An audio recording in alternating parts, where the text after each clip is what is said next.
Alright, so today we're gonna break down the my TOK presentation, not the actual essay. The essay I've done already, so make sure to check that out over here. But I'm gonna break down the presentation and how it got me an A as well. To pass TOK, there's two requirements: the essay and the presentation. Now, let's focus first on the presentation. This is a video I wish I had before I started writing the essay or doing the presentation. I'm gonna walk walk you through my presentation, which also get an A. And yeah, I hope you enjoy. Feel free to reach out to me in the comments or shoot me an email or a text through social media or whatever. And I hope this is useful to you.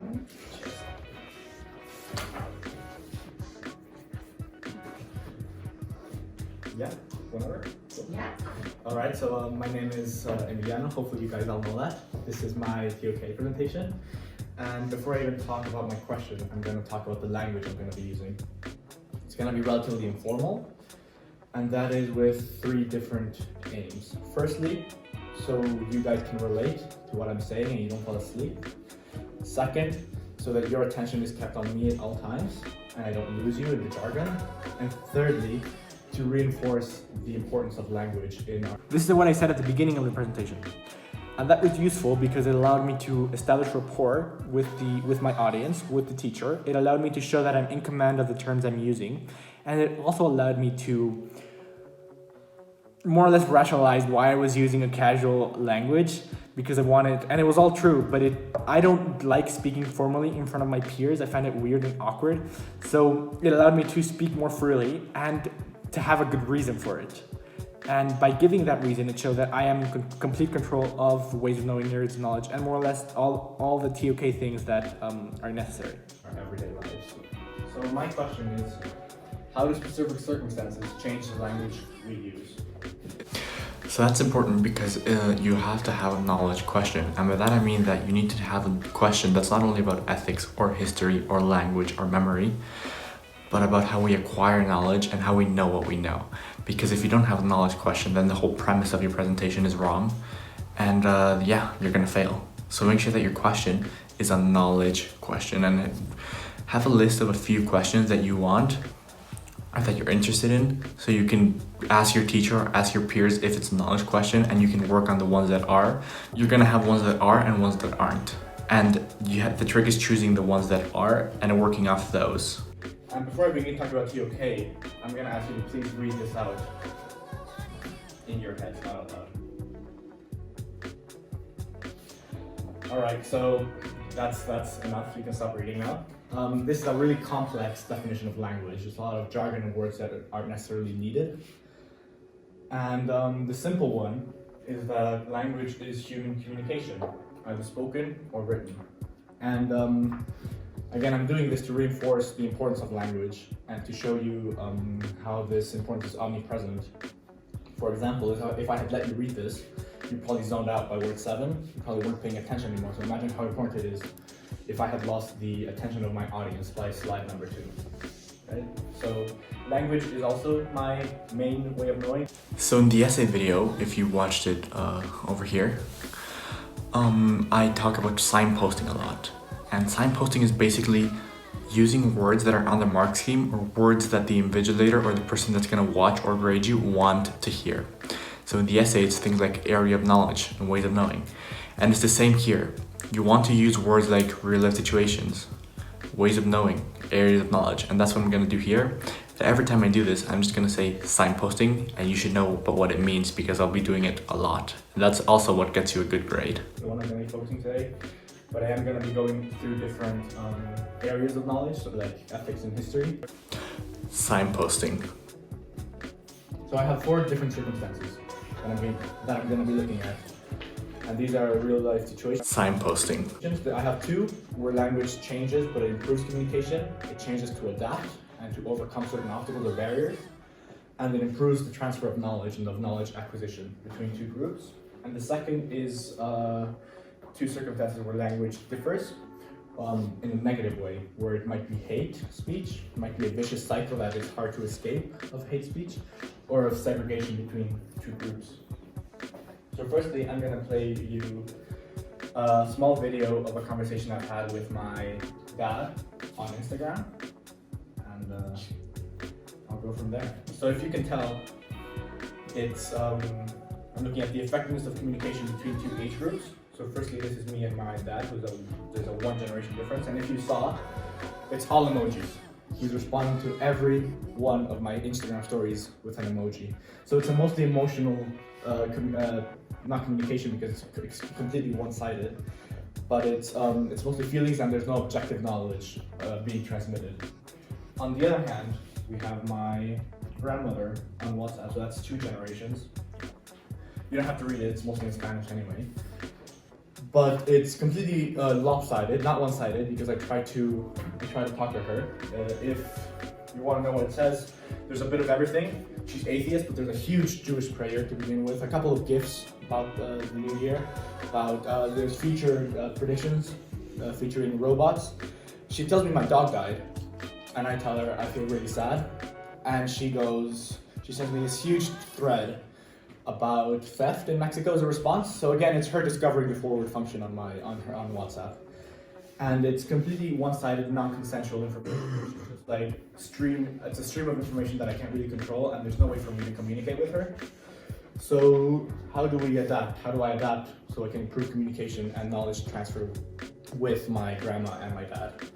I call them. It's as simple as that in this case. I call them, there's more knowledge being acquired and transferred.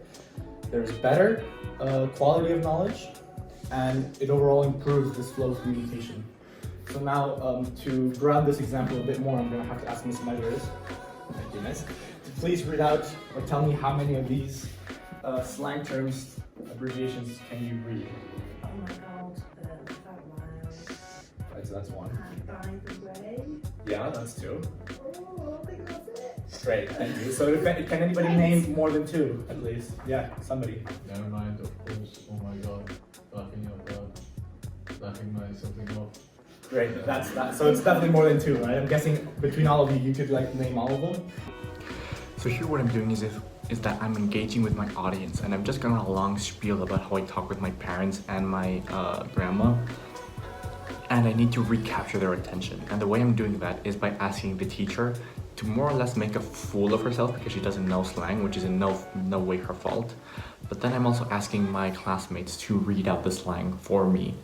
And that way they can prove my point, they can understand the point, I'm making the point, and I'm recapturing their information all in a few seconds. So these abbreviations are common in our generation. We text them, we communicate them, especially through writing, and they improve our communication and our knowledge, but only if understood. I'm sure if I texted Khan using one of these, he would understand it, but if I texted Miss Measures one of these, she wouldn't. So these abbreviations only improve communication when understood. Looking at my second relative Signposting. situation, I have to first define minority and majority. There's 2 definitions for minority and 1 for majority, which is already implying a difference in minority, but the first basic definitions are minority is less than the half of a whole, so 2 out of 10, 3 out of 10, for example, and majority is more than the half of a whole, so 6 out of 10, 7 out of 10. And the second definition is a part of the population different from others in some characteristics and often subjected to differential treatment. And it's this differential treatment that becomes an issue because it can be good, it can be neutral, or it can be bad. But there is no reason for us to treat people differently, especially in language, that can be easily justified. An example of good differential treatment would be indigenous people, where I come from. This is a map of the state where I live. If you can't see well, there's 16 different indigenous groups. They're all pre-Hispanic. They've been there before colonization when the Spanish arrived. They all have their own beliefs, customs, traditions, languages. Overall, there's 16 different indigenous knowledge systems. Signposting. From where I come from, and they're all treated with respect because of the history and how long they've been there. Right, so being honest here, I might have cherry-picked my examples a bit because sure, we do value customs from different indigenous groups and indigenous people, and there is some part of society that really looks up to them, like we have the Guelaguetza and things like that. But of course there is discrimination against them, and of course they face dire circumstances and they are worse off than some people or some other groups in society that might not be indigenous. So I cherry-picked the examples here because it worked for my presentation, and that's maybe another takeaway, that you don't have to be 100% honest, right? So don't lie, but you can bend the truth, or you can cherry-pick the truth so that it fits your narrative. But yeah.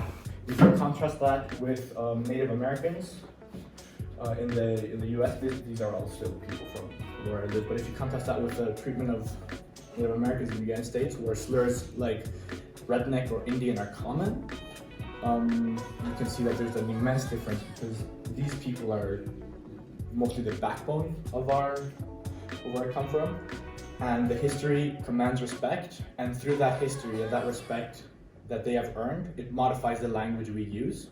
We used to acknowledge them. We always treat them as elders and as, So there's this quote from a Native American leader that says, "Many of our communities are losing their culture at an amazing rate." And it all stems from language. Where there are slurs like Indian and redneck, these tribes begin to disappear. Back where I'm from, these cultures are thriving simply because they are respected and our language does not degrade them. Now I'm going to look at that kind of the circumstances that are negative in our language. I'm going to be looking at the ethics of our language between two groups, where there's a dialogue, but there's at least a back and forth between these two groups. And I'm going to play this video. There are some racial slurs, so I apologize in advance if anybody feels offended. But I'm showing you. My hair is a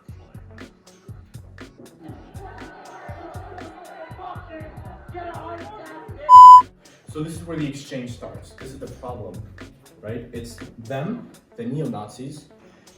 Their speech consists of violence and of hatred. It oppresses us. So what does this do to us? It creates anger, and it creates a divide between us and them. So what do we do? How do we respond? Our response isn't any better.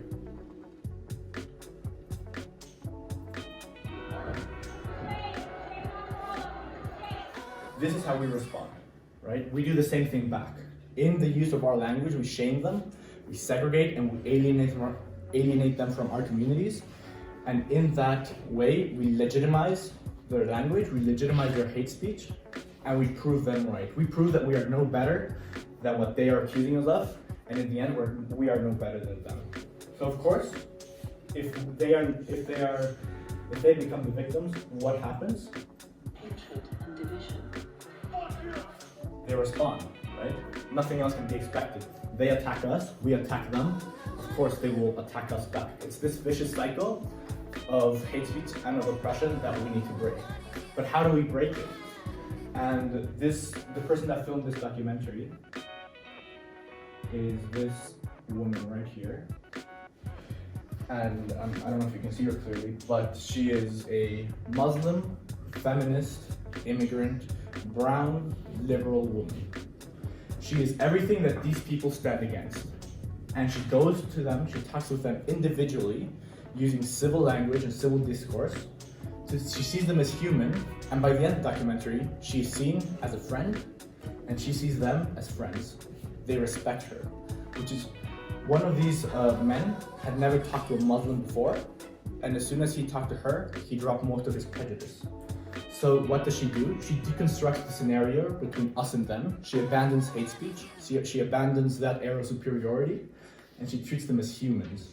And through that, she manages to talk to them and to establish rapport. However, this is easier when there is already kind of an exchange between two groups. However, what happens in our society when it's us talking about somebody else, and that other minority, that other group, appears to not have a voice, like people with disabilities or with different abilities. So saying people with different abilities instead of disabilities, I think, is a very PC way of putting it. And this was on purpose because my next slide was going to be talking about political correctness, and I wanted to kind of, because most of my school wasn't very PC, so to speak, so I wanted to kind of grab their attention again and to make them think that I was preaching political correctness so I could address it in my following slide. It also shows the importance of language and how one word or phrasing things a certain way can give it a completely different spin or a completely different light. So yeah, that's also the why I said both ways, so people could realize the difference between different abilities or disabilities, and in themselves and in the reaction of the rest of their classmates. So this is the ethics of language towards a person, not with a group, but at a group. And it's completely segregated. We don't think about them. We don't interact with them almost. And they're completely marginalized. And how is it achieved? It's achieved through the depersonification that stems from our language. Signposting. It starts with, and these are words I've heard from people in this room or in this community, and they're extremely common in our generation, as seen as meaningless, but it starts with words like disabled, special, used as adjectives simply to describe, but it quickly shifts into words like retarded or autistic. And this creates a divide in our minds and in our language that translates to a divide in our society. So if we were to examine the three main theories of ethics, which are deontology, which is sticking to laws, consequentialism, which is how the end justifies the means, and virtue ethics, which make us virtuous people and acting by virtue. Neither of these two behaviors, either hate speech or segregation, fit in the century and in the day in which we are living. So there is no reason for us to keep using either of these languages or either of these words to refer to other people. Right, so here what's happening. I've been talking about ethics in a very technical manner for the last 30 seconds or so. Deontology, consequentialism, virtue ethics, and I probably lost a lot of my classmates there. Maybe not the teacher and not the person that's gonna grade me, but definitely my classmates. So what do? I bring in a relatively controversial term, which is political correctness, because I thought it was important to show that I wasn't preaching political correctness, but also to show how the term political correctness went from meaning one thing to meaning another thing really quickly, and how the meaning changed basically overnight into something that's not positive and not good. So those were the two reasons why I switched from my examples to political correctness in a very kind of abrupt manner. You might be asking yourself if I'm preaching political correctness, but the simple answer is no, I'm not. It was seen as the language intended to give the least amount of offense, especially when referring to minorities. However, it's now ridiculed, and it just creates another divide between generations, political parties, or political beliefs. So I don't think the term is worth what it's supposed to do. I am, however, preaching sensibility, respect, listening, and thinking before we communicate or we talk. Right? So before I conclude, I would like to introduce you to. So using terms like before I conclude or before I start or to begin with or after this, etc. It's really good because it kind of leads the audience and it gives them a sense of what to expect and where you're going, and it gives a shape to the narrative that you're weaving. So that's a recommendation for any presentation. Wittgenstein, he was a linguist, theoretical linguist, and he said that language consists of two things: playing games, and that language is a tool we use to play games. For example, if I'm riding a bicycle when I'm 6 years old and I fall and I scrape my arm and my mom tells me it doesn't hurt, you're gonna be okay, it's fine. That is a game of reassurance, not a fact, and I have to take it as such. He also said that language is the swapping of pictures between us, but that we're really bad at forming pictures in the eyes of others, and that therefore that can also lead to misunderstandings. This is just another obstacle in the hazard of. So here I wanted to talk more about TOK in a TOK-y manner, and we had read about Ludwig Wittgenstein, who was a linguist, and it was very appropriate that I found him and his work because it was exactly what I was trying to talk about, language. And it also gave me a sort of solution, or I could propose a solution or a way out of the problem that I was presenting, or the situations I was presenting. And that was really good because not only am I presenting a problem area and presenting a solution or in a way that's appropriate to TOK, right? And that was good. And it also tied in with my last slide, which was a quote by him. Hazardous communication that we see in our society today. This just adds on to another challenge, another obstacle, another wall we have to breach to be able to communicate. But in the end, I think it's worth it. It's an area of improvement as well as our sensitivity and mindfulness while talking and transferring knowledge. So if I would like you to take this presentation as anything, I would like you to take it as a plea to, in a world increasingly polarized, increasingly divided, speak more carefully and less impulsively. So the ending and the conclusion was important. The last quote or the last slide was important because it drove the message home in a way that evoked a feeling, not in a way that I was talking about, for example, Wittgenstein or political correctness. It evoked a feeling, and I think we can all agree that we've all spoken rashly or harshly or without second thought or thinking. And just acknowledging that and saying we have to do better, I think was a very powerful way of ending that presentation. So that was my TOK presentation. I can send you the video if you want. I watched it a few times and I cringed a lot, but it is what it is and it got me an A, so I guess that's good. And make sure to like and subscribe and leave a comment if you appreciate this or if I should have done anything different or what do you think, your opinions. And yeah, cheers guys, I'll see you next week.